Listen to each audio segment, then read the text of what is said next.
আসসালামু আলাইকুম প্রিয় দর্শক, আপনাদেরকে শুভেচ্ছা আমন্ত্রণ জানাচ্ছি চ্যানেল আই সংবাদে। আর এখনকার সংবাদ নিয়ে আপনাদের সাথে আছি আমি খায়রুল বাশার। বিস্তারিত সংবাদের শুরুতে জানিয়ে দিচ্ছি সুপার ফ্রেশ ফর্টিফাইড সয়াবিন তেল সংবাদ শিরোনামগুলো। বঙ্গভবনে অন্তর্বর্তী সরকারের প্রধান উপদেষ্টা ডক্টর মোহাম্মদ ইউনূস ও উপদেষ্টাদের শপথ গ্রহণ, নতুন বাংলাদেশ গড়ার প্রত্যয়। সব অপরাধের বিচার হবে, জাতির উদ্দেশ্যে ভাষণে বললেন ডক্টর মোহাম্মদ ইউনূস। লক্ষ্য পূরণে দেশের সবাইকে সহযোগিতার আহ্বান। দেশের বিভিন্ন জলাশয়ে গড়ে উঠেছে বৈচিত্র্যময় জলজ প্রতিবেশ ব্যবস্থা, মানবসৃষ্ট নানা কারণে বিপন্নপ্রায়।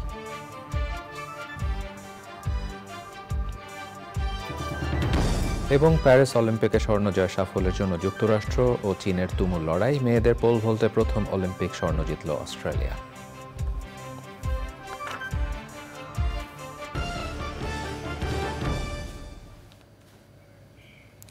প্রিয় দর্শক, এতক্ষণ সংবাদ শিরোনামগুলো জানাছিলাম। এখনকার সংবাদ আয়োজন একই সঙ্গে চ্যানেল আইয়ের ইউটিউব চ্যানেল এবং চ্যানেল আইয়ের ওটিটি প্ল্যাটফর্ম আইস্ক্রিনে লাইভ স্ট্রিমিং হচ্ছে। এবার নিয়ে যাচ্ছি বিস্তারিত আয়োজনে। বাংলাদেশের 17 সদস্যের অন্তর্বর্তীকালীন সরকারের প্রধান উপদেষ্টা হিসেবে শান্তিতে নোবেল পুরস্কার জয়ী ডক্টর মোহাম্মদ ইউনূসকে শপথ বাক্য পাঠ করিয়েছেন রাষ্ট্রপতি মোহাম্মদ শাহাবুদ্দিন। শপথ নিয়েছেন বাকি 16 উপদেষ্টার মধ্যে 13 জন। ঢাকার বাইরে থাকায় ফারুকি আজম, বীর প্রতীক, সুপ্রদীপ চাকমা এবং ডাক্তার বিধান রঞ্জন রায় পরে শপথ নেবেন। বঙ্গভবনে 3 বাহিনী প্রধান ও রাজনীতিবিদ সহ বিশিষ্ট ব্যক্তিদের উপস্থিতিতে শপথ অনুষ্ঠান হয়েছে। মাসুর শাকিলের রিপোর্ট। বৃহস্পতিবার রাত 9টায় বঙ্গভবনের দরবার হলে অন্তর্বর্তীকালীন সরকারের প্রধান উপদেষ্টা ও উপদেষ্টাদের শপথ অনুষ্ঠান। পবিত্র কোরআন থেকে তেলাওয়াতের মাধ্যমে অনুষ্ঠান শুরু হয়। শপথ অনুষ্ঠান পরিচালনা করেন মন্ত্রী পরিষদ বিভাগের সচিব মাহবুব হোসেন। সরকারের প্রধান উপদেষ্টা হিসেবে জনাব ডক্টর মোহাম্মদ ইউনূসকে প্রধান উপদেষ্টা হিসেবে এবং গোপনীয়তার শপথ বাক্য পাঠ করান রাষ্ট্রপতি মোহাম্মদ শাহাবুদ্দিন। প্রধান উপদেষ্টা পদের কর্তব্য বিশ্বস্ততার সহিত পালন করিব।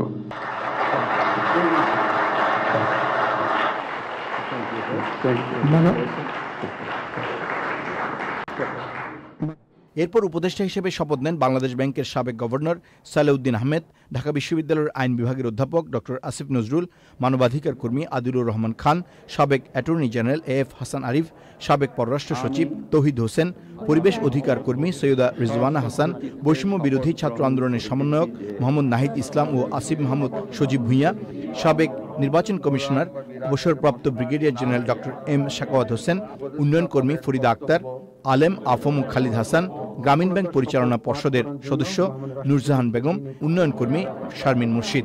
তবে ঢাকার বাইরে থাকায় সুপ্রদীপ চাকমা, ফারুকি আজম এবং ডাক্তার বিধান রঞ্জন রায় পরে শপথ নেবেন। অনুষ্ঠানে 3 বাহিনীর প্রধান, বিএনপি, জাতীয় পার্টি, জামায়াত ইসলামী, হেফাজত ইসলাম এবং নাগরিক ঐক্যের প্রতিনিধি সহ রাজনীতিবিদ ও শ্রেণী পেশার মানুষ ছিলেন। Masrur Shakil, channel I, Dhaka. জাতির উদ্দেশ্যে দেয়া ভাষণে প্রধান উপদেষ্টা ডক্টর মোহাম্মদ ইউনূস বলেছেন, সব অপরাধের বিচার হবে, লক্ষ্য পূরণে দেশের সবাইকে সহযোগিতার আহ্বান জানিয়েছেন তিনি। সরকার দূর হয়ে গেছে। কাল সূর্য উদয়ের সঙ্গে সঙ্গে গণতন্ত্রের, সুবিচারের, মানবাধিকারের নির্ভয়ে মত প্রকাশের পূর্ণ স্বাধীনতার জন্য সকলের স্বাচ্ছন্দ্যে জীবন ধারণের সুযোগ প্রদানের সচেষ্ট সরকারের ঘনিষ্ঠ সান্নিধ্য ও সহমর্মী পরশ দলমত নির্বিশেষে সবাই উপভোগ করবে। অন্তর্বর্তীকালীন সরকারের প্রধান উপদেষ্টা উপদেষ্টাদের সম্পর্কে বিস্তারিত জানাচ্ছেন রফিকুল বাশার। অন্তর্বর্তীকালীন সরকারের প্রধান উপদেষ্টা নোবেলজয়ী অর্থনীতিবিদ ডক্টর মোহাম্মদ ইউনূস, বৈষম্য বিরোধী ছাত্র আন্দোলনের 2 সমন্বয়ক সহ মোট উপদেষ্টা 17 জন। বাংলাদেশে এই প্রথম 2 জন শিক্ষার্থী মন্ত্রী পদমর্যাদার দায়িত্ব পেলেন। বাংলাদেশ ব্যাংকের সাবেক গভর্নর সালেউদ্দিন আহমেদ, ঢাকা বিশ্ববিদ্যালয়ের আইন বিভাগের অধ্যাপক ডক্টর আসিফ নজরুল, মানবাধিকার কর্মী আদিলুর রহমান খান, সাবেক attorney general AF Hasan Arif, সাবেক পররাষ্ট্র সচিব তৌহিদ হোসেন, পরিবেশ অধিকার কর্মী সৈয়দা রিজওয়ানা হাসান, বৈষম্য বিরোধী ছাত্র আন্দোলনের সমন্বয়ক মোহাম্মদ নাহিদ ইসলাম ও ও আসিফ মাহমুদ সজীব ভুইয়া। সাবেক নির্বাচন কমিশনার অবসরপ্রাপ্ত brigadier general doctor M Sakhawat Hossain, Supradip Chakma, উন্নয়নকর্মী ফরিদা আক্তার, চিকিৎসক বিধান রঞ্জন রায়, আলেম আ.ফ.ম.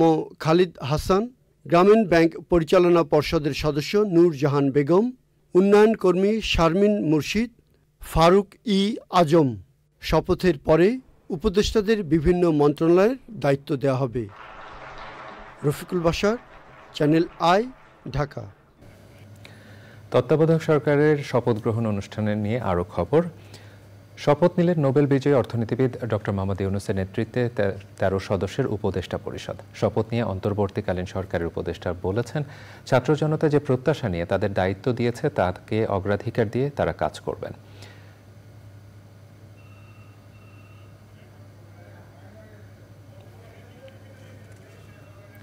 আইন শৃঙ্খলা ব্যবস্থাকে ফিরিয়ে আনা বড় চ্যালেঞ্জ বলে মনে করেন তারা, আর সামগ্রিক কাজের ক্ষেত্রে সময় নিয়ে সুন্দর বাংলাদেশ গড়তে চান দায়িত্বপ্রাপ্তরা। নীলাদ্রি শেখরের রিপোর্ট। ভিন্ন এক প্রেক্ষাপটের মধ্যে দিয়ে দেশের সংকটময় সময়ে শপথ নিয়েছে নোবেল বিজয়ী অর্থনীতিবিদ ডক্টর মোহাম্মদ ইউনূসের নেতৃত্বাধীন অন্তর্বর্তীকালীন সরকার। রাষ্ট্রপতি মোহাম্মদ শাহাবুদ্দিন প্রথমে ডক্টর মোহাম্মদ ইউনূস এবং পরে তার উপদেষ্টা মণ্ডলীকে শপথ বাক্য পাঠ করান। যে লক্ষ্য ও উদ্দেশ্য নিয়ে এই আন্দোলন তা বাস্তবায়নে উপদেষ্টারা সর্বাত্মকভাবে কাজ করার প্রত্যয় জানিয়েছেন। সমস্যা ছিল, ওগুলো আমরা কাঁধে নিয়েছি, যেহেতু আমাদেরকে করতে হবে, কিন্তু আমাদের ছাত্রছাত্রীদের দাবি যেন আদায় হয়, দূর হয় এবং দেশ থেকে অবিচার যেন দূর হয়। আমাদেরকে ক্রোধ সম্বরণ করতে হবে, আইনগতভাবে যারা দোষী আছে তাদের শাস্তি দেওয়ার জন্য ব্যবস্থা নিতে হবে। সবাইকে আমি একটা কথা সবসময় বলি, আবারও বলি, যে পশু শক্তির বিরুদ্ধে আমরা লড়াই করেছি, আমরা যেন সেই শক্তির মতো হয়ে না যাই। আমি একটা সুযোগ পেয়েছি একটু বড় দায়িত্বের জায়গা থেকে এটাকে দেখার, আমার সেই কাজটা ততখানি আরো বড় হয়ে গেল। যেই বাংলাদেশে জবাবদিহিতা থাকবে, সুশাসন থাকবে, ন্যায় বিচার থাকবে, মানবাধিকার থাকবে। আইন শৃঙ্খলা পরিস্থিতিকে সর্বোচ্চ গুরুত্ব দিয়ে আগামীতে কাজের নতুন রূপরেখা নিয়ে এগিয়ে যাওয়ার প্রত্যাশা তাদের। আমরা এই দায়িত্ব নেওয়াটা হচ্ছে রক্তের উপরে দাঁড়িয়ে দায়িত্বটাকে পালন করা, এটা জাস্টিস এনশিওর করাটা দরকার। যারা পারপিট্রেটার্স তাদের আইনের সামনে আনা দরকার।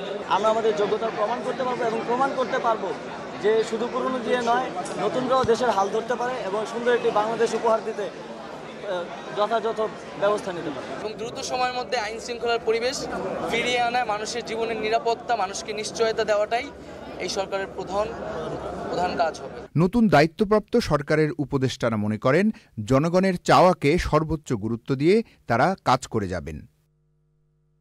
ছাত্র গণ অভ্যুত্থানের মধ্যে দিয়ে আসা এই সরকারের কাছে জনগণের প্রত্যাশাও অনেক বেশি, তাই সে প্রত্যাশা পূরণে তারা সর্বাত্মকভাবে চেষ্টা চালিয়ে যাবেন, এমনটাই মনে করছেন দায়িত্ব নেয়া এই উপদেষ্টারা। Niladri Shekhar, channel I, Bangabhaban, Dhaka. বর্তমানে দেশে যে বিশৃঙ্খল পরিস্থিতি চলছে, সেখান থেকে শৃঙ্খলা ফেরানোই হবে অন্তর্বর্তীকালীন সরকারের প্রধান চ্যালেঞ্জ। একই সঙ্গে মানুষের মধ্যে স্বস্তি ফেরানোর পাশাপাশি আইন শৃঙ্খলা বাহিনীকে তাদের কাজে ফিরিয়ে আনতে বড় ভূমিকা রাখতে হবে বর্তমান সরকারকে। সাদি মাহমুদের রিপোর্ট। নোবেলজয়ী অর্থনীতিবিদ ডক্টর মোহাম্মদ ইউনূস অন্তর্বর্তীকালীন সরকারের প্রধান উপদেষ্টা। শপথের আগ থেকেই বঙ্গভবনের বাইরে উৎসুক জনতা। ছাত্র জনতার অভ্যুত্থানের মুখে আওয়ামী লীগ সরকারের পতন হলেও অন্তর্বর্তী সরকারের জন্য সামনের দিনগুলো সহজ হবে না বলে মনে করা হচ্ছে। আমরা চাই স্বাভাবিক সরকার আসবে, স্বাভাবিক সরকার যাবে। কেউ যদি তার মেয়াদের বাইরে জোর করে থাকতে চায়, এটা জনগণ জব এবার যেভাবে দিচ্ছে এবার আগামীটাই দেবে। জনগণ দ্বারা নির্বাচিত সরকার গঠনের প্রক্রিয়াটাকে ধ্বংস করে দেওয়া হয়েছিল। সেই ব্যবস্থাটাকে পুনরুজ্জীবিত করে যত তাড়াতাড়ি সম্ভব জনগণের ভোটে একটা নির্বাচিত সরকার সেখানে করা। যারা এখন ইন্টারিম গভর্নমেন্ট আছে, তারা ইন্টারিম দাবি ধরবে, ইন্টারিম মধ্যবর্তী, তারা সিঁড়িটা তৈরি করবেন যাতে পরবর্তী ধাপে আমরা ওই গণতান্ত্রিক ব্যবস্থাটা নির্বাচনের মাধ্যমে প্রতিষ্ঠা করতে পারি। তার মানে বেসটা তারা করবেন। আবার বলছি, বিশিষ্টজনরা বলছেন, শিক্ষার্থীরা যেটা চেয়েছে সেটি মেনেই রাষ্ট্র কাঠামোতে সংস্কার করতে হবে। অন্তর্বর্তীকালীন সরকারকে এখন সেটিই করতে হবে। সবাই মনে করে যে একটা চেঞ্জ এসছে, এটা ওভারডিউ। মানুষ আশা করবে যে একটা অর্থপূর্ণ পরিবর্তন এসছে। এই রাষ্ট্র বিনির্মাণের জন্য সবাই মিলে তাদেরকে সহযোগিতা করবে। অন্তর্বর্তীকালীন সরকার শুধু তারা দায়িত্ব নিয়েই সফল হতে পারবে না যদি ছাত্র, জনগণ, নাগরিকরা সহযোগিতা না করে। আমরা আশা করি ওনারা যতদিন থাকেন ওনারা বাংলাদেশের অর্থনীতি, বাংলাদেশের সমাজ, বাংলাদেশের রাজনীতিকে সামনের দিকে এগিয়ে নিয়ে যাবেন। অন্তর্বর্তীকালীন সরকারের হাত ধরে দেশ খারাপ সময় কাটিয়ে দ্রুতই ঘুরে দাঁড়াবে বলে মনে করছেন সাধারণ মানুষ। সাদি মাহমুদ, চ্যানেল আই, ঢাকা। বাংলাদেশে অন্তর্বর্তী সরকারের প্রধান হিসেবে ডক্টর মোহাম্মদ ইউনূস অভিবাদন জানিয়েছেন ভারতের প্রধানমন্ত্রী নরেন্দ্র মোদী। এক টুইট বার্তায় তিনি ডক্টর মোহাম্মদ ইউনূসকে তার নতুন দায়িত্বের জন্য শুভকামনা জানান। তিনি আশা প্রকাশ করেন বাংলাদেশে পরিস্থিতি দ্রুত স্বাভাবিক হবে এবং হিন্দু সহ সংখ্যালঘু সম্প্রদায়ের নিরাপত্তা নিশ্চিত করা হবে। তিনি জানান, দুই দেশের জনসাধারণের শান্তি, নিরাপত্তা এবং উন্নয়নের জন্য বাংলাদেশের সঙ্গে মিলেমিশে কাজ করতে বদ্ধপরিকর ভারত। অন্তর্বর্তীকালীন সরকার প্রধান উপদেষ্টা হিসেবে শপথ নিয়েছেন নোবেল বিজয়ী অর্থনীতিবিদ ডক্টর মোহাম্মদ ইউনূস। এছাড়াও উপদেষ্টা হিসেবে 16 জনের মধ্যে শপথ নিয়েছেন বৈষম্য বিরোধী ছাত্র আন্দোলনের 2 সমন্বয়ক সহ 13 জন। শেখ হাসিনার পদত্যাগের পর উল্লেখযোগ্য গণ অভ্যুত্থানের মাধ্যমে অন্তর্বর্তীকালীন সরকার গঠন করেছে বলে বিভিন্ন গণমাধ্যম প্রকাশ করেছে। অন্তর্বর্তীকালীন সরকারকে শুভকামনা জানিয়েছেন ভারতের প্রধানমন্ত্রী নরেন্দ্র মোদী। বিস্তারিত সুব্রত গাইনের রিপোর্টে। প্রায় 16 বছর একটানা ক্ষমতায় থাকার পর ছাত্র আন্দোলনের মুখে পদত্যাগ করে দেশত্যাগ করেন সাবেক প্রধানমন্ত্রী শেখ হাসিনা। এরপর অন্তর্বর্তীকালীন সরকারের প্রধান উপদেষ্টা হিসেবে শপথ নিলেন নোবেলজয়ী ডক্টর মোহাম্মদ ইউনূস।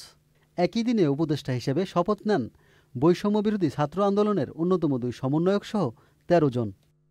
আন্তর্জাতিক গণমাধ্যমেও গুরুত্বের সাথে প্রকাশ হয়েছে বাংলাদেশের অন্তর্বর্তীকালীন সরকার গঠনের সংবাদ মাধ্যম রয়টার্স বলছে, শেখ হাসিনা পদত্যাগ করার 3 দিন পর দেশের অন্তর্বর্তীকালীন সরকার হলেন নোবেলজয়ী ডক্টর ইউনূস। ভারতের সংবাদ মাধ্যম Anandabazar, NDTV, the Indian express সহ বিভিন্ন গণমাধ্যমে সংবাদ প্রকাশ ও প্রচারিত হয়েছে বাংলাদেশের নতুন সরকার নিয়ে। আনন্দবাজার পত্রিকা বলছে, বাংলাদেশে গঠিত হলো অন্তর্বর্তীকালীন সরকার। রাতেই শপথ নিলেন ডক্টর ইউনূস।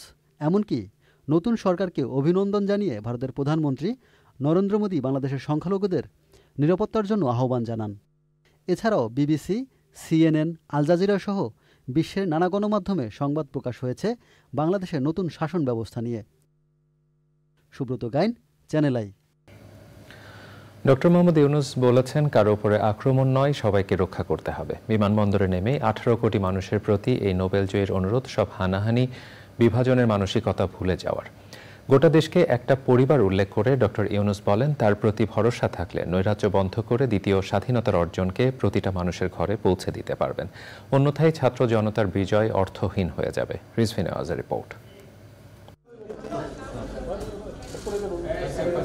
বৃহস্পতিবার দুপুর 2:10 হযরত শাহজালাল আন্তর্জাতিক বিমানবন্দরে অবতরণ করে শান্তিতে নোবেলজয়ী অর্থনীতিবিদ ডক্টর মোহাম্মদ ইউনূসকে বহনকারী এমিরেটস এয়ারলাইন্সের উড়োজাহাজ।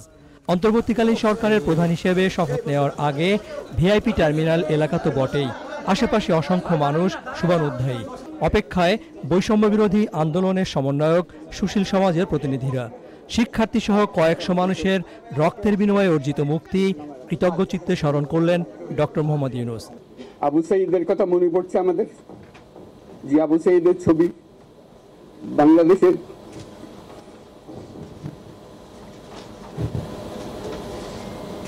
প্রতিটি মানুষের মনে গেঁথে আছে, এটা কেউ বলতে পারবে না। কি অবিশ্বাস্য একটা সাহসী যুবক, বন্দুকের সামনে দাঁড়িয়ে আছে, এবং তারপরে থেকে কোনো যুবক, কোনো যুবতী আর হার মানে নাই, সামনে গিয়ে আছে এবং বলছি যত গুলি মারো, মারতে পারো, আমরা আছি। সরকার মানেই দমন পীড়নের যন্ত্র, এই ধারণা বদলে ফেলার অঙ্গীকার করেন নোবেলজয়ী অর্থনীতিবিদ। বাংলাদেশ স্বাধীন হওয়ার অর্থ হলো তার নিজের পরিবর্তন, ব্যক্তির পরিবর্তন, সুযোগের পরিবর্তন, তার ছেলে মেয়ের ভবিষ্যতের পরিবর্তন। এটা যেন প্রত্যেকে বুঝে নেয় এবং আজকের তরুণ সমাজকে বোঝানো যে এই দেশ এটা তোমাদের হাতে, তোমরা এটাকে তোমাদের মনের মতো করে গড়ে তুলবে। তোমরা যেভাবে স্বাধীন করতে পেরেছো তোমরা এটাকে তোমাদের মনের মতো করে গড়তেও পারবে এবং তোমাদের দেখে সারা দুনিয়া শিখবে কিভাবে একটা দেশ, একটা তরুণ সমাজ গ্রহণ করতে পারে এবং তাকে পাল্টে ফেলতে পারে। জাতি, ধর্ম, বর্ণ নির্বিশেষে সবাই যেন নিরাপদ বোধ করে এমন পরিবেশ নিশ্চিত করার কাজ শুরু হয়ে গেছে, আশ্বস্ত করেন ডক্টর ইউনূস। সরকার বলে একটা জিনিস আছে, কিন্তু মানুষের কোনো আস্থা নেই। মানুষ মনে করে সরকার একটা দমন পীড়নের একটা যন্ত্র, যেখানে পায় যেখানে সুযোগ পায় তার একটা কষ্ট দেওয়া, তার থেকে নিংড়ে দেওয়া, যে সকল স্তরে। এটা হলো তার থেকে কেমনভাবে সামাল দিতে হবে তাকে, এটা ভয়ের একটা জিনিস, তাকে সামাল দিয়ে চলা, এটা হলো সরকার। এটা সরকার হতে পারে না। সরকারকে দেখে মানুষের বুক ফুলে উঠবে যে আমাকে সাহায্য করবে, আমাকে রক্ষা করবে, আমার সরকার আমার জন্য দাঁড়াবে। সরকার তার জন্য দাঁড়ায় না কোনো সময়। যে সরকার হবে সেই সরকার মানুষকে রক্ষা করবে, মানুষের আস্থাভাজন হবে। আইন শৃঙ্খলা ব্যাঘাত হচ্ছে, মানুষকে আক্রমণ করছে, ঘরবাড়ি জ্বালিয়ে দিচ্ছে, সম্পদ জ্বালিয়ে নষ্ট করছে, চুরি করছে, দিয়ে যাচ্ছে, অফিস আদালতে আক্রমণ করছে, সংখ্যালঘুদের উপর আক্রমণ করছে, হিন্দু, বৌদ্ধ, খ্রিস্টান, আহমদিয়া সবার উপর আক্রমণ করছে। এগুলো হলো ষড়যন্ত্রের অংশ, এগুলো আমাদের বিষয় না। আমাদের কাজ হলো এটাকে রক্ষা করা, সবাইকে রক্ষা করা, এটাকে প্রতিটি মানুষ আমাদের ভাই, আমাদের বোন, তাদেরকে রক্ষা করা এবং আমাদের একটা শৃঙ্খলা ফিরে আসা।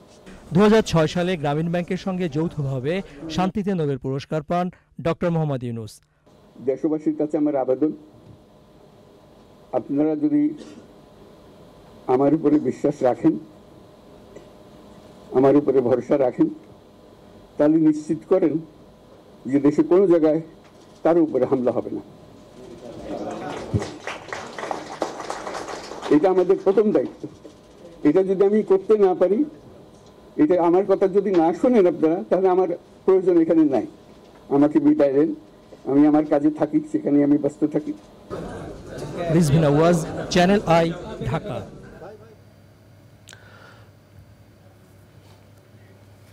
সব দুর্নীতি, জঞ্জাল আর অনিয়ম দূর করে একটি কাঙ্ক্ষিত বাংলাদেশের প্রত্যাশায় তরুণ সমাজ।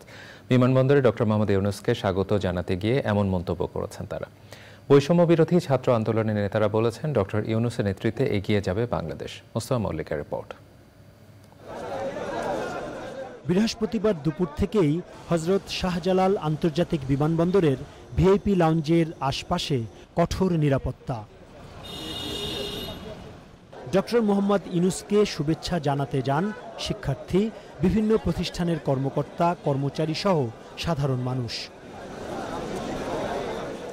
বৃষ্টি উপেক্ষা করে অপেক্ষা করতে থাকেন তারা।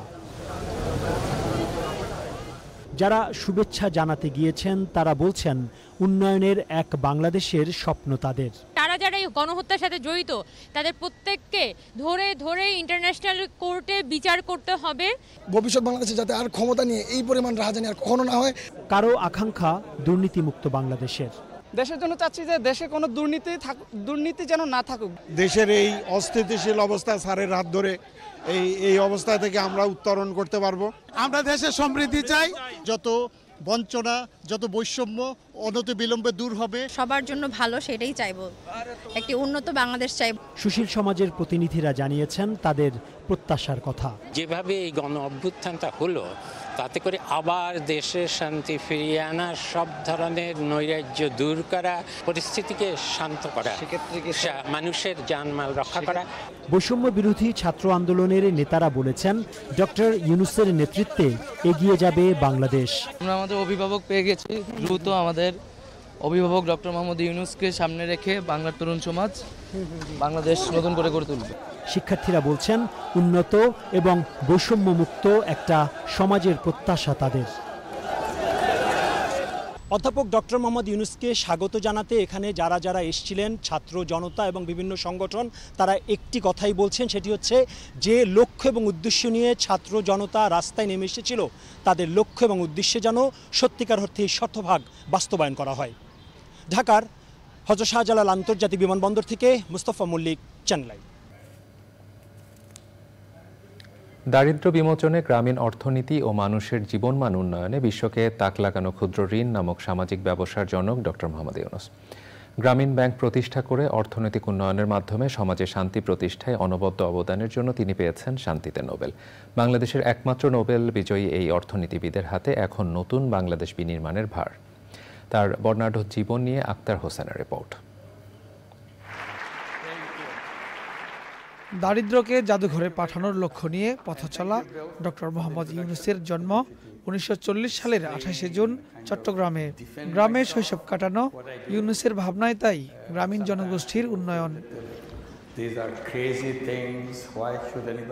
ডক্টর ইউনূস দারিদ্র্যের বিরুদ্ধে সংগ্রাম শুরু করেন 1974 সালে বাংলাদেশে সংঘটিত দুর্ভিক্ষের সময়। তিনি বুঝতে পারেন স্বল্প পরিমাণের ঋণ দরিদ্র মানুষের জীবনমান উন্নয়নে অত্যন্ত কার্যকর হতে পারে। সেই থেকে তার গবেষণায় উঠে আসে সামাজিক ব্যবসার নানা উদ্ভাবনী ধারণা। বিশ্বব্যাপী আলোড়ন সৃষ্টিকারী ক্ষুদ্র ঋণ নামক অর্থনৈতিক ব্যবস্থার জনক হিসেবে সমাদৃত ডক্টর ইউনূস।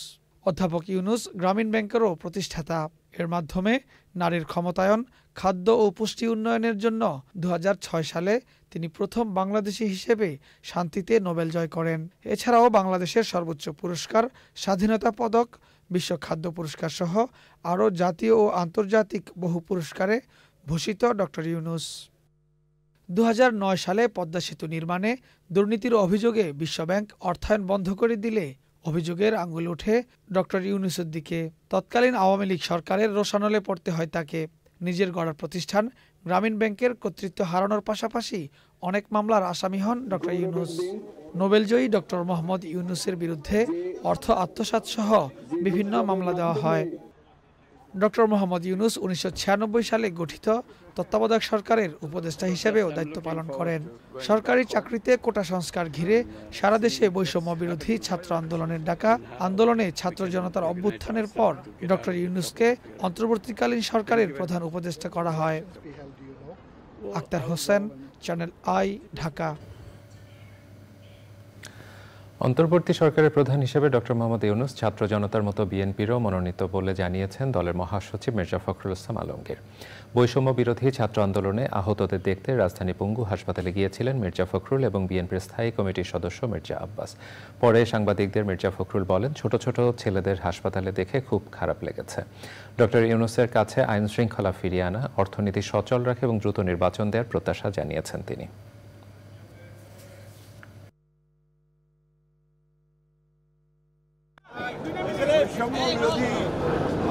ডক্টর ইউনূস তো আমাদেরই ছাত্রদের আমাদেরই মনোনীত ব্যক্তি, যাকে আমরা গোটা জাতির পক্ষ থেকে এই দায়িত্ব দিয়েছি যে ইন্টারিম গভর্নমেন্টের দায়িত্ব তিনি পালন করবেন।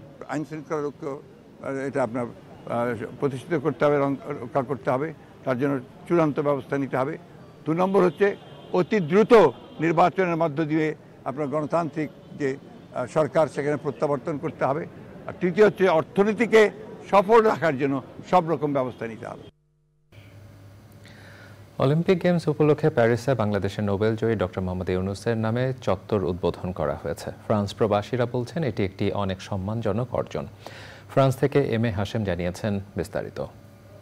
প্যারিসে অলিম্পিক গেমস শুরু হওয়ার কয়েকদিন আগে বাংলাদেশের নোবেল বিজয়ী ডক্টর মোহাম্মদ ইউনূসের নামে প্লাস দু প্রফেসর মোহাম্মদ ইউনূস একটি চত্বর উদ্বোধন করা হয়। এটি প্যারিস 18তম ডিস্ট্রিক্টের পহ দো লা শাপেল এলাকায় মেট্রো থেকে একেবারেই কাছে। ডক্টর মোহাম্মদ ইউনূসের নামের সাথে এখানে দেখতে পাচ্ছেন বাংলাদেশের নামটিও লেখা রয়েছে। এখানে বাংলাদেশের অর্থনীতিবিদ, শান্তিতে নোবেল পদক বিজয়ী কথাটি লেখা রয়েছে। প্যারিসের বিভিন্ন স্থান, রোড বা স্থাপনাগুলোর নাম সাধারণত করা হয়ে থাকে কবি, সাহিত্যিক এবং বিশিষ্ট ব্যক্তিবর্গদের নামে, বিশ্বযুদ্ধের ঘটনাবহুল তারিখ বা শহীদদের নামানুসারে। তবে এসব নামকরণ করা হয় সাধারণত সেসব ব্যক্তিদের মৃত্যুর পরে। এক্ষেত্রে ডক্টর মোহাম্মদ ইউনূস একজন ভাগ্যবান ব্যক্তি যে তিনি জীবিতকালে ওনার নামে একটি স্থায়ী চত্বরের উদ্বোধন করে যেতে পারলেন। ফ্রান্সে এটি প্রথম কোনো বাংলাদেশির নামে স্থাপনা বা একটি চত্বর। ডক্টর ইউনূসের নামে এই চত্বরটি উদ্বোধন হওয়ায় প্যারিসের বিশিষ্ট ব্যক্তিরা প্যারিসের মেয়র আন হিদালগোকে ধন্যবাদ জানিয়েছেন, যেহেতু ডক্টর ইউনূস এই অলিম্পিক গেমসের পিছনে নিবিড়ভাবে কাজ করেছেন বেশ কয়েক বছর ধরেই। এছাড়া ডক্টর ইউনূসের দর্শনের ভিত্তিতে তৈরি হয় প্যারিসের অলিম্পিক ভিলেজ। প্যারিস অলিম্পিক গেমসের সাথে সামাজিক ব্যবসার একটি সম্পর্কও রয়েছে। পদ্মলা শাপেল এই এলাকাটি একটি অভিবাসী অধ্যুষিত এলাকা এবং এখানে আশেপাশের এলাকাগুলোতে প্রচুর বাংলাদেশিরাও বসবাস করেন। এই ধরনের একটি স্থাপনা বা চত্বর হওয়াতে ফ্রান্সে বসবাসরত বাংলাদেশিরা অনেক খুশি। আমরা এই এলাকায় থাকি এবং আমাদের বাসার সামনে এটা। ডক্টর ইউনূস হচ্ছে এমন একজন ব্যক্তিত্ব যেটা সারা বাঙালি সারা বিশ্ব তাকে চিনে, তো আমাদের জন্য এটা খুবই গর্বের বিষয়। তো আমাদের এলাকায় একটা স্থাপনা হয়েছে ডক্টর ইউনূসের নামে, এজন্য আমরা অনেক গর্ববোধ করি বাংলাদেশি হিসেবে। ফ্রান্সে বাংলাদেশি কোনো বিশিষ্ট ব্যক্তিবর্গ বা কারো নামে স্থাপনা করতে গেলে বিষয়টিতে বেশ জটিলতা রয়েছে। ডক্টর ইউনূস অলিম্পিকের সাথে গভীরভাবে কাজ করায় ওনাকে এই বিরল সম্মান দেওয়া হয়েছে। M A Hashem, channel I, France. বাংলাদেশে অন্তর্বর্তী সরকারের সাথে কাজ করতে প্রস্তুত যুক্তরাষ্ট্র। বৃহস্পতিবার স্টেট ডিপার্টমেন্টের মুখপাত্র ম্যাথু মিলার নিয়মিত ব্রিফিংয়ে সাংবাদিকদের বলেন, বাংলাদেশে চলমান ঘটনাবলীর উপর নজর রাখছে ওয়াশিংটন।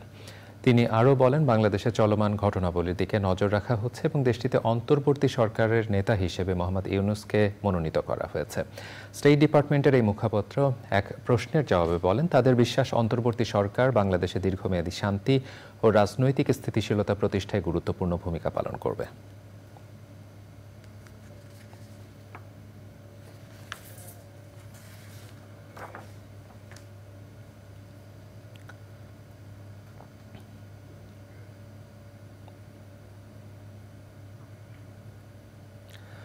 রাজধানী সহ সারা দেশে সড়কগুলোতে ট্রাফিক পুলিশের দায়িত্ব পালন করছেন শিক্ষার্থী, আনসার সদস্য সহ বিভিন্ন স্বেচ্ছাসেবীরা।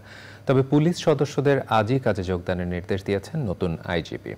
সড়কের ট্রাফিক ব্যবস্থাপনা নিয়ে মানুষ খুশি হলেও নিরাপত্তায় পুলিশ সদস্যদের কাজে যোগদান করা প্রয়োজন বলে মনে করে সাধারণ মানুষ। শাকির আদনানের রিপোর্ট। রাজধানী ঢাকা সহ সারা দেশের সড়কে ট্রাফিক ব্যবস্থাপনা নিয়ন্ত্রণ করছেন শিক্ষার্থীরা। তাদের সঙ্গে যোগ দিয়েছেন আনসার সদস্য, রোভার স্কাউট, বিএনসিসি ও ফায়ার সার্ভিস সদস্য সহ স্বেচ্ছাসেবীরা। একজন নাগরিক হিসেবে আমি মনে করি রাস্তায় যথাযথভাবে গাড়িগুলো যাতে যেতে পারে। আমাদের দেশটাকে এখন নতুনভাবে গড়ে তোলার একটা অপরচুনিটি। ট্রাফিক নিয়ন্ত্রণে দায়িত্বরত শিক্ষার্থীদের পানি ও খাবার সরবরাহ করে সহযোগিতা করছেন অনেকে। ছাত্ররা কাজ করছে, ভালো কাজ করছে, আমরা সেই সুবাদে ওদের সাথে একটু কন্ট্রিবিউট করছি। ভাই বোনেরা যারা কাজ করছে রাস্তায়, তাদেরকে আমরা খাবার বিতরণ করছি এবং আমাদের এই কার্যক্রম অব্যাহত থাকবে। আমরা সামান্য পানি, খাদ্য এবং কিছু এনার্জেটিক চকলেট বিতরণ করছি সারা ঢাকা শহর ব্যাপী। শিগগিরই দেশে স্বস্তি ফিরে আসবে বলে প্রত্যাশা জনগণের। আমরা চাই যে দেশে শান্তিপূর্ণ অবস্থান বজায় থাকুক এবং জনমনে যে একটা আশ্বস্ত হওয়ার বিষয়টি আছে এটি নিশ্চিত হওয়া এখন সবচাইতে জরুরি। আইন শৃঙ্খলার প্রতি আমাদের একটা অনুরোধ থাকবে, তারা আবার মাঠে এসে আবার সব কিছু ঠিকঠাক করে চলে। গুরুত্বপূর্ণ স্থাপনাগুলোর সামনে নিরাপত্তায় নিয়োজিত আছেন সেনাবাহিনী ও আনসার সদস্যরা। মধ্যরাতে রাজধানীর বিভিন্ন জায়গায় ডাকাতি ও ছিনতাইয়ের ঘটনা ঘটে। ডাকাত আতঙ্কে নির্ঘুম রাত কাটাচ্ছেন রাজধানীবাসী। ঢাকার বাইরেও ডাকাতির খবর পাওয়া গেছে। সন্ত্রাসী তৎপরতা ঠেকাতে রাস্তায় রাস্তায় পাহারায় নামছেন সাধারণ মানুষ।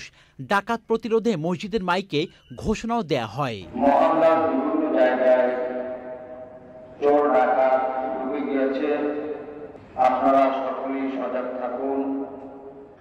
নিরাপত্তা জোরদারে আইন শৃঙ্খলা বাহিনী মোতায়েনের দাবি জানিয়েছেন সাধারণ মানুষ।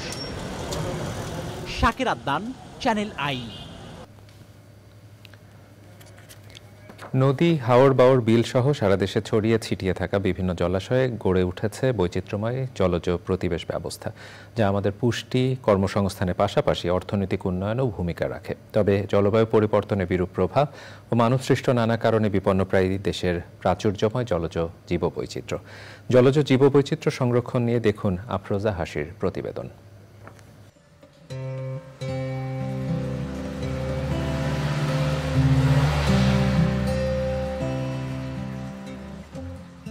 বছর ঘুরে বর্ষা এলেই পদ্মা, মেঘনা, যমুনা সহ দেশে বহমান নদীগুলো অথই জলরাশিতে পরিপূর্ণ হয়ে ওঠে। এসব থেকেই উৎপন্ন হয়েছে ছোট ছোট অসংখ্য নদী, যা ছড়িয়ে পড়েছে সমগ্র দেশে। এসব নদীর গতিপথ পরিবর্তিত হয়ে সৃষ্টি হয়েছে হাওর বাওর, বিল সহ ছোট বড় বিভিন্ন জলাশয়। এসব জলাশয়ে গড়ে ওঠা জলজ প্রতিবেশ ব্যবস্থাকে বসবাস উপযোগী করে তুলেছে জলজ উদ্ভিদ, যেখানে মেরুদণ্ডী ও অমেরুদণ্ডী প্রাণীর পাশাপাশি অবাধ বিচরণ বিভিন্ন প্রজাতির মাছের।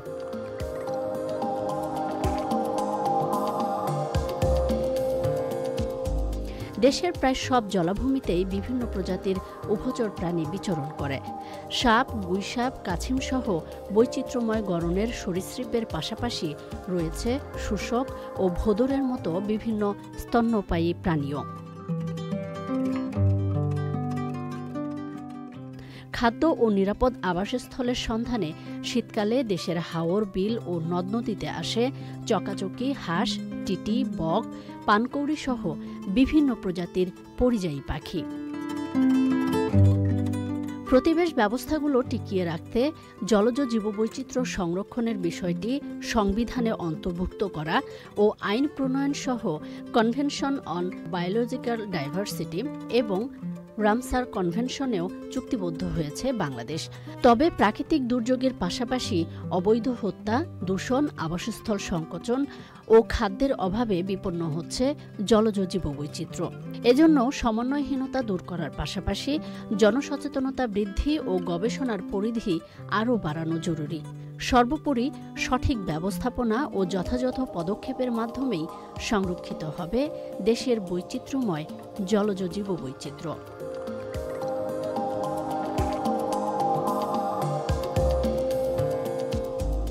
আফরোজা হাসি, প্রকৃতি ও জীবন ডেস্ক, চ্যানেল আই। 2009 সালে পিলখানা হত্যাকাণ্ডে নিরপেক্ষ পুনঃতদন্ত ও এর পরিকল্পনাকারী উল্লেখ করে শেখ হাসিনা ফাঁসির দাবি জানিয়েছে সীমান্তের অতন্ত্র প্রহরী সরকারি চাকরিজীবী পরিবার সমবায় সমিতি। জাতীয় প্রেস ক্লাবের সামনে মানববন্ধনে এই দাবি জানান তারা। মানববন্ধনে বক্তারা বলেন, দেশ শাসনে শেখ হাসিনা ভারতের আস্থা, বিশ্বাস অর্জন ও সহযোগিতার জন্য পরিকল্পিতভাবে দরবার অনুষ্ঠানে সেনা অফিসারদের একত্রিত করে হত্যার মহোৎসব চালিয়েছিল। মিথ্যা সাক্ষ্য না দেয়ায় চাকুরিচ্যুত নিরপরাধ বিডিআর সদস্যদের চাকুরিতে পুনর্বহালের দাবি জানান তারা।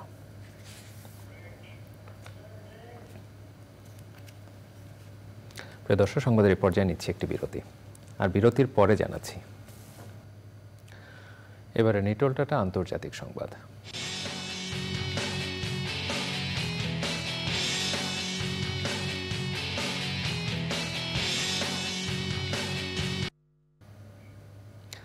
পশ্চিমবঙ্গের সাবেক মুখ্যমন্ত্রী বুদ্ধদেব ভট্টাচার্য মারা গেছেন। সকালে নিজ বাড়িতে তিনি মৃত্যুবরণ করেন।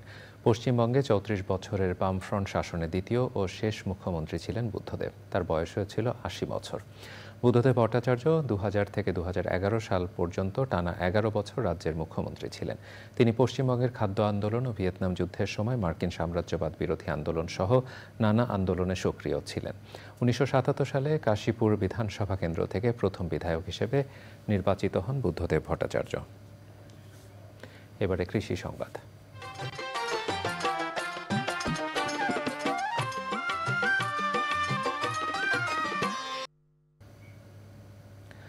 গাইবান্ধায় কৃষক পর্যায়ে বাড়ছে বস্তায় আদা চাষ। প্রচলিত পদ্ধতির চেয়ে এ চাষে রোগবালাই ও পরিচর্যা ব্যয় কম হওয়ায় আর্থিকভাবে লাভবান হচ্ছেন কৃষক। বাড়ির আঙ্গিনা ও বিভিন্ন ফল বাগানে নিচে সহজেই এই চাষ করা যায় বলে পতিত জমি সর্বোত্তম ব্যবহার বেড়েছে বলছে স্থানীয় কৃষি বিভাগ।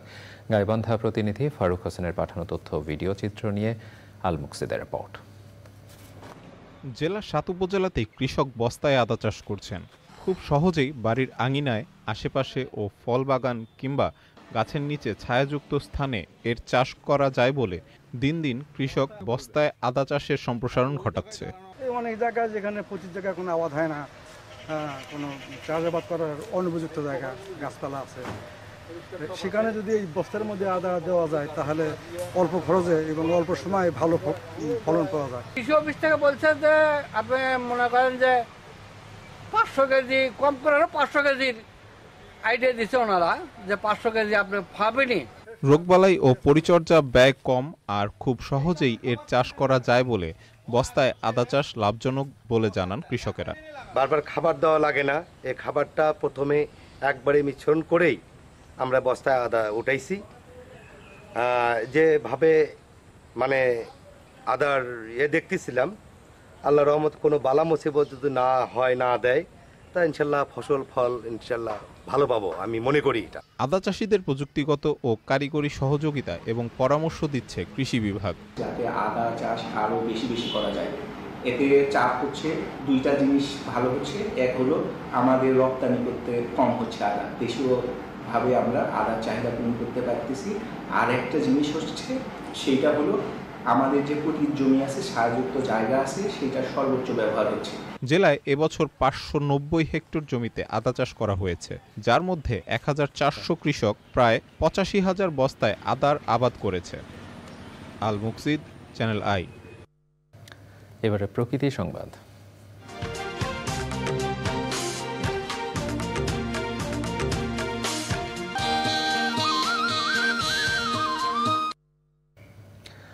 অস্থিতিশীল পরিস্থিতিতে ময়লা আবর্জনা ভাগাড়ে পরিণত হয়েছে দেশের বিভিন্ন শহর। এতে দুর্ভোগে স্থানীয় বাসিন্দা সহ পথচারীরা। পরিস্থিতির উন্নয়নে পরিচ্ছন্নতা অভিযানে নেমেছেন শিক্ষার্থীরা। পরিষ্কার পরিচ্ছন্ন নগরী গড়তে নাগরিকদের দায়িত্বশীল হওয়ার আহ্বান জানিয়েছেন শিক্ষার্থীরা। প্রতিনিধিদের পাঠানো তথ্য ও ভিডিও চিত্রে আফরোজা হাসির রিপোর্ট। অস্থিতিশীল পরিস্থিতিতে কর্মবিরতিতে থাকে পরিচ্ছন্নতা কর্মীরা। এতে দেশের বিভিন্ন শহরে গড়ে উঠেছে ময়লা আবর্জনার স্তূপ। এছাড়া সাম্প্রতিক সহিংসতায় ক্ষতিগ্রস্ত হয়েছে বিভিন্ন রাস্তাঘাট, বেড়েছে বায়ু দূষণ। এমন পরিস্থিতিতে দায়িত্বশীল নাগরিকের ভূমিকায় শিক্ষার্থীরা। যেহেতু রাস্তায় অনেক যানজট লেগে যায়, যার কারণে আমরা শিক্ষার্থীরাই নিজ দায়িত্বে সমন্বয়ক ভাইদের সাথে কথা বলে আমরা চালিয়ে যাচ্ছি ট্রাফিকের দায়িত্ব। চাচ্ছি যে পুরো দেশ ও জাতি আবার নতুনভাবে গঠন করব। আমাদের সময় বাজারটা কোনোভাবে ক্লিন করা হয় না, তো সেটার লক্ষ্যে আমরা ছাত্র সংগঠন আজকে আমরা এখানে নেমেছি। আমাদের কাজ দেখে উৎসাহিত হয়ে এই যে প্রাইমারি স্টুডেন্ট, সে ক্লাস 4-এ পড়ে মাত্র, সেও আমাদের সাথে এসে হাতে হাত লাগিয়ে কাজ করা শুরু করছে। ময়লা পরিষ্কার, ট্রাফিক সিস্টেম সহ সকল সিস্টেম যেন সুন্দরভাবে আমরা যেন কার্যকরভাবে রাখতে পারি। এই দেশ আমাদের, এই দেশ সংস্কারের দায়িত্ব আমাদের। দেশের গুরুত্বপূর্ণ ও প্রধান সড়কে ট্রাফিক নিয়ন্ত্রণের ভূমিকায়ও শিক্ষার্থীরা। আফরোজা হাসি, প্রকৃতি ও জীবন ডেস্ক, চ্যানেল আই। সংবাদের এই পর্যায়ে আবারও নিচ্ছি একটি বিরতি। বিরতির পরে দেখবেন গাজীপুরের কাশিমপুর কারাগার থেকে পালানোর চেষ্টা করতে গিয়ে কারারক্ষীদের গুলিতে নিহত 6 কয়েদির মরদেহ পরিবারের কাছে হস্তান্তর করা হয়েছে। বন্দীদের বর্তমান অবস্থা জানতে পরিবারের সদস্যরা ভিড় করেন কারাগারের সামনে। গাজীপুর জেলা কারাগারে বিক্ষোভ করে পালানোর চেষ্টা চালায় কয়েদিরা। আলী আসগারের ভিডিও চিত্রে সুলতানা হিমুর রিপোর্ট। গাজীপুরের কাশিমপুর কেন্দ্রীয় কারাগারে বন্দীদের বিদ্রোহে 6 জন নিহতের ঘটনায় এভাবেই দিকবিদিক ছুটে বেড়াচ্ছেন আসামির স্বজনরা। মঙ্গলবার বিকেলে কাশিমপুর হাই সিকিউরিটি কেন্দ্রীয় কারাগারের ভেতরে থাকা বন্দীরা বিদ্রোহ শুরু করে। বিদ্রোহ দমনে সেনাবাহিনীর কমান্ডো অভিযানের সময় 6 জন নিহত হলেও পালাতে সফল হয় 200-রও বেশি বন্দী। আহতদের গাজীপুর শহীদ তাজউদ্দিন আহমদ মেডিকেল কলেজ হাসপাতালে ভর্তি করা হয়। কলেজের সদরে 25 জনের লাশ আছে। আমার ছেলে বয়স হলো 18 বছর, আর ছেলেরা চালান করছে 22 বছর দিয়ে। এনে ছেলের আমি খুঁজে পাইতেছি না, যে 25 জন মারা গেছে, এই জায়গায় পাঠাইছে, বিমান দিয়ে নিয়ে গেছে, এই জায়গায় আসেন, এই জায়গায় এসে পারতেছি না। নাতি আমার নাতি আমি পালছি, 1 মাসের বাচ্চা পালছি আমি আর কই পাবো, আমি আর কই পাবো। নিহত 6 বন্দীর মরদেহ বুঝে নিয়েছে পরিবার। তবে মরদেহগুলোর সুরতহাল রিপোর্ট তৈরি করা নিয়ে চাপ সৃষ্টি ও বিশৃঙ্খল পরিস্থিতি সৃষ্টির অভিযোগ করেছে শহীদ তাজউদ্দিন হাসপাতাল কর্তৃপক্ষ। আমাদেরকে ওই অর্থাৎ সুরতহালটা দূরের কথা, পোস্টমর্টম গায়ে হাত দিতেই পারবে না লাশে। এইভাবে ওই 2 জনের গায়ে হয় হাতও দিতে দেওয়ার উপক্রম, তখন তারা ধরতে গেলে ওখান থেকে পালায় যায় এবং আমাকে ওখান থেকে ফোন করে যে মোস্তাক ভাই আমাদের পক্ষে সুরতহাল করা সম্ভব হচ্ছে না, কারণ অনেক মবিং হচ্ছিল এবং অনেক লোক। তৃতীয়ত হলো ওই অফিসার 2 জন অ্যাটাক হচ্ছিল, উনারাও চলে গেল। এখন তারপর অনুমতি ক্রমে সুন্দরভাবে আইডি কার্ড দেখে ঠিকানা নিয়ে গার্জিয়ানের হাত সমর্পণ করা হয়। এইটাই হলো রিয়েল এবং এটাই রিয়েল। গোলাগুলিতে বন্দী নিহতের খবর শুনে কারাগারের সামনে জড়ো হয়েছে অসংখ্য পরিবার। আল্লাহ কইতারব, আমি কইতারতাম না আমার ফুলার কি খবর। এখন হচ্ছে আমার বাইক এই থানা আছে কিনা আমি দেখতে চাইছি, যদি না পাই কে নিল, কি পুলিশের দল না ডিবিলিকে দল না অন্য সন্ত্রাসীরা ধরে নিল। মুক্ত না মানে জীবিত আছে কিনা বাচ্চা আছে কিনা এটা আমরা সঠিক পাইতাছি না। বৃহস্পতিবার গাজীপুর জেলা কারাগারে বিক্ষোভ করে পালানোর চেষ্টা চালায় কয়েদিরা। নিয়ন্ত্রণে কারারক্ষীরাদের ছোড়া রাবার বুলেটে 3 কারারক্ষী ও 13 কয়েদি আহত হয়েছে। পরে সেনাবাহিনী গিয়ে পরিস্থিতি নিয়ন্ত্রণে আনে। Sultana Himu, channel I, Gazipur. জামালপুরে জেলা কারাগারে বিদ্রোহ করেছে বন্দীরা। বৃহস্পতিবার দুপুরে হঠাৎ বন্দীরা বিদ্রোহ করলে আহত হয় অনেকে। এ সময় তারা হইচই শুরু করে এবং কারা ফটক ভাঙার চেষ্টা করে। বন্দীদের হামলায় কয়েকজন কারারক্ষী আহত হয়েছে। কারাগারের ভেতরে গুলি এবং অগ্নিসংযোগেরও ঘটনা ঘটেছে। খবর পেয়ে দুপুর থেকে সেনাবাহিনী সদস্যরা কারাগারের চারদিক অবস্থান নেয়। তবে আসামিরা পালিয়েছে, যেতে পারেনি বলে দাবি আহত কারারক্ষীদের। 8 শতাধিক কারাবন্দী রয়েছে এই কারাগারে। কারাবন্দীদের উদ্দেশ্যে মাইকিং করে সতর্ক করা হয়। বুধবার সব পুলিশ সদস্যকে 24 ঘন্টার মধ্যে নিজ নিজ কর্মক্ষেত্রে যোগ দেওয়ার নির্দেশ দেন নবনিযুক্ত আইজিপি মঈনুল ইসলাম। তবে রাজধানীর বিভিন্ন থানাগুলোতে ঘুরে দেখা গেছে অন্য চিত্র। ইফতেখার উদ্দিনের রিপোর্ট। জীবনের শঙ্কা, থানায় হামলা, সহকর্মীদের হত্যার প্রতিবাদ ও 11 দফা দাবিতে সোমবার থেকে সারা দেশে অনির্দিষ্টকালের জন্য কর্মবিরতি পালন করছে বাংলাদেশ পুলিশ অধস্তন কর্মচারী সংগঠন। থানাতে বা ফাঁড়িতে বা পুলিশ লাইনে নিরাপদজনিতভাবে তাদের সেবা দিতে পারে এবং নিরাপদজনিতভাবে থাকতে পারে। 11টা দাবি যাতে ওরা সুন্দরভাবে পালন করে, ওই দাবিগুলো যদি মেনে নেয়, ওরা যদি আমাদেরকে বলে যে সাহস দেয় যে পুলিশ ভাইরা আপনারা সব জায়গায় আসেন, ডিউটি করেন, কোনো সমস্যা নাইও, আমরা আপনাদের পাশে আছি। আপনারা আমাদের পাশে থেকে একটা কর্ম পরিবেশ তৈরি করে দেন। আমাদেরকে বাইরে গেলে যেন আমাকে লাঞ্ছিত হতে না হয়, আমি আক্রান্ত হতে না হয়, আমাকে যেন কথা শুনতে না হয়, আমি আমার দায়িত্ব পালনের ক্ষেত্রটা আপনারা তৈরি করে দেন। আমরা আমাদের যে জুনিয়র কমান্ড আছে তাদেরকে আমরা বলবো যে আমরা সাংবাদিক ভাইদের কাছে বলেছি আমরা সব জায়গায় গেলে এই সহযোগিতাটা পাবো। এই আশ্বাসটা পেলে আমার বাহিনীকে যখন মাঠে যাবে তখন সে যেন নিশ্চিন্তে তার নিজের নিরাপত্তা নিয়ে তাকে ভাবতে না হয়। বুধবার নতুন আইজিপি পুলিশের সদস্যদের স্ব কর্মস্থলে যোগদানের নির্দেশ দিলেও রাজধানীর থানাগুলোতে দেখা যায় ভিন্ন চিত্র। তেজগাঁও শিল্পাঞ্চল থানা পাহারায় দেখা যায় আনসার সদস্যদের। একই চিত্র রমনা থানাতেও। পল্টন থানার দরজা বন্ধ, নেই কোনো আনসার সদস্য। মঙ্গলবার থেকে ঢাকা সহ দেশের বিভিন্ন অভ্যন্তরীণ নিরাপত্তা ও রাজধানীর ট্রাফিকের দায়িত্ব দেওয়া হয় আনসার ব্যাটালিয়নকে। পাশাপাশি ট্রাফিক পুলিশের দায়িত্ব পালন করছে শিক্ষার্থীরাও। Iftekhar Uddin, channel I, Dhaka. দর্শক, সংবাদের এ পর্যায়ে আবারও নিচ্ছে একটি বিরতি, আর বিরতির পরে দেখবেন। নবনিযুক্ত অ্যাটর্নি জেনারেল মোহাম্মদ আসাদুজ্জামান বলেছেন, বিগত সরকারের সময় রাজনৈতিক ব্যক্তিদের বিরুদ্ধে দায়ের করা মামলা প্রত্যাহার করা উচিত। তবে জনগণের কল্যাণে কাজ করে যাবেন বলে স্পষ্ট জানিয়ে দিয়েছেন তিনি। অ্যাটর্নি জেনারেল হিসেবে দায়িত্ব নিয়ে আসাদুজ্জামান জাতির পিতা বঙ্গবন্ধু শেখ মুজিবুর রহমান, স্বাধীনতার ঘোষক জিয়াউর রহমানকে স্মরণ করেন। বৈষম্য বিরোধী আন্দোলনে প্রাণ হারানো শিক্ষার্থীদের প্রতিও শ্রদ্ধা জানান তিনি।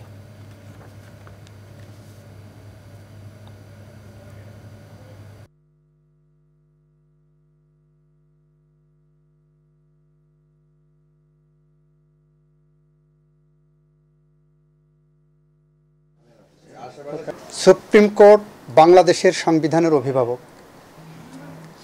বাংলাদেশের সংবিধানকে সমুন্নত রাখার জন্য এবং মানুষের অধিকার রক্ষার জন্য সুপ্রিম কোর্ট অনতিবিলম্বে খুলে যাওয়া উচিত। প্রত্যেকটা মিথ্যা মামলা সরকার প্রত্যাহার করা উচিত। এটা হলো আমি লয়ার হিসাবে। বাকি সিদ্ধান্ত রাষ্ট্র পরিচালনায় যারা থাকবেন তাদের সিদ্ধান্ত, এটা সরকারের সিদ্ধান্ত। আমি সরকারের সিদ্ধান্ত ক্যারি আউট করব। দুর্নীতি ও নিম্নমানের মালামাল কেনার প্রতিবাদ এবং চাকুরিতে বৈষম্যের অভিযোগে পল্লী বিদ্যুতায়ন বোর্ডের প্রধান কার্যালয়ে ঘেরাও করে বিক্ষোভ হয়েছে। বিমান অফিসে এমডি সহ অ্যাডমিন ক্যাডারের কর্মকর্তাদের বহিষ্কারের দাবিতেও বিক্ষোভ করেছেন কর্মকর্তা কর্মচারীরা।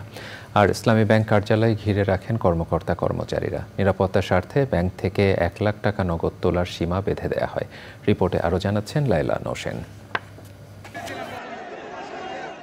সকালে রাজধানীর খিলক্ষেতে আরইবির প্রধান কার্যালয়ের সামনে অবস্থান নিয়ে বিক্ষোভ করেন কর্মকর্তা কর্মচারীরা। তাদের অভিযোগ, নিয়ন্ত্রণকারী প্রতিষ্ঠান আরইবির অদক্ষতা ও নিম্নমানের মালামাল ক্রয় এবং ভঙ্গুর বিতরণ ব্যবস্থার কারণে 12 কোটি গ্রাহক কাঙ্ক্ষিত সেবা পাচ্ছেন না। তবে আরইবি কর্তৃপক্ষ বলছে, বিশৃঙ্খলা সৃষ্টি করে আরইবিকে ব্যর্থ প্রমাণে ষড়যন্ত্র করছে একটি মহল। বাংলাদেশ পল্লী বিদ্যুতায়ন বোর্ড আমাদেরকে দাসত্বের শৃঙ্খলে আবদ্ধ করে রাখছে। এই অন্যায়ের প্রতিবাদের কারণে আজকে বাংলাদেশের 80টা পল্লী বিদ্যুৎ সমিতি জেগেছে এবং তারা এক হয়ে এই অন্যায় বৈষম্যের বিরুদ্ধে আজকে এখানে আমরা মিলিত হয়েছি। সকল অনিয়মিতদের নিয়মিতকরণ এবং অভিন্ন সার্ভিসকরণ। আমরা চাই সবাই একসাথে কাজ করতে, আমাদের মধ্যে কোনো ভেদাভেদ সৃষ্টি হবে না। একটা মুক্তি চাই, নিয়মিত চাকরি চাই। আমরা আসলে কিছুই পাই না। ইভেন একটা মাতৃত্বকালীন সময় একটা মেয়ে টাকা পয়সা সবচেয়ে বেশি দরকার, সেই সময়টাও আমাদের কি করে। বিমান বাংলাদেশ এয়ারলাইন্সের প্রধান কার্যালয়ে বলাকয় বিক্ষোভ করেন কর্মকর্তা কর্মচারীরা। তারা বিমানের বিভিন্ন পদে থাকা অ্যাডমিন ক্যাডারের কর্মকর্তাদের অফিস থেকে বের করে তালা দিয়ে দেয়। তবে বিমানের ফ্লাইট চলাচল স্বাভাবিক রয়েছে। স্থায়ী কাজের বিপরীতে সবাইকে অস্থায়ী, কোনো ক্যাজুয়াল থাকবে না।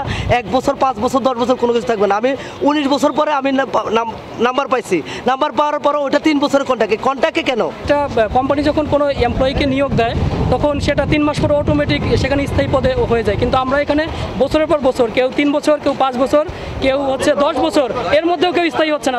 আমাদের একজন ভাই বোনের আমরা এমনভাবে নির্যাতিত যে আমাদের কেউ মারা গেলে সবার কাছ থেকে চাঁদা তুলে তাদের লাশ পাঠানো হয়। এমডি সহ পদস্থ কর্মকর্তাদের আটকে রাখেন তারা। বিআরপিডি সার্কুলারে 2 ও 5 নম্বর শর্ত বাস্তবায়ন, পদোন্নতির ক্ষেত্রে বৈষম্য দূরীকরণ ও হাইকোর্টের রায় দ্রুত বাস্তবায়নে ইসলামী ব্যাংকের প্রধান কার্যালয় ঘেরাও, বিক্ষোভ ও মানববন্ধন করে।